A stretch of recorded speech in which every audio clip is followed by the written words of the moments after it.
Hello mga ka-hungry, ayan.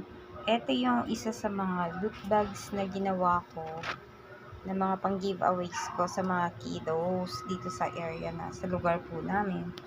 Ayan.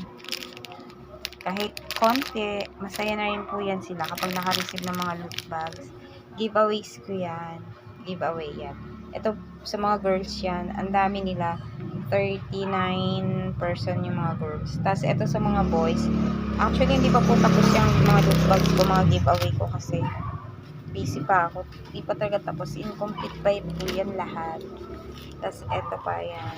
Hindi pa ako tapos mag-prepare. Kasi dami pa talagang gagawin. So, ayan. Marami pa akong ilalagay sa... So, ito para sa mga boys. Pero, hindi ko pa talaga as in natatapos siya. Tignan natin kung ano naman ito. Mini lang yan. Mini pumpkin baskets. Kasya dyan ang 25 pieces na candies na size ng max. Ayan. Ito walang laman. Ayan. Tignan natin kung ano yung mga nilagay ko. Iba-iba po yan. Natutuwa po yung mga bata. Ayan. Lalagyan ko rin sila nito. Cute na mga ano na to, candy. Ayan o. Yan. Isa rin sa ilalagay ko.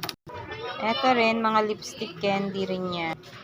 Ito rin, isa to sa ilalagay ko sa mga loot bag. Ayan. Ayan. Nabili ko lang yun online. Sa Shopee, meron din sa TikTok. Ayan. Sorry po. Ayan. Dami niyan. Very colorful candies. Merong cola. Yan, maraming flavors.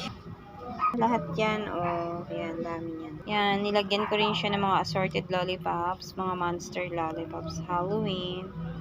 Yan, meron din mga maaasim na mga gum, bubble gum. Then, meron din siya yan, kaya madami talaga makukuha yung mga bata. Kaya, ayan, hindi pa tapos. Dadagdagan ko pa yung mga ano nila, tsaka may mga pa-premyo din ako kung sinong best in costume. Pero, simple lang po yung aming trick or treat sa darating na 30 siguro kasi may pasok sa 29. Yun lang po.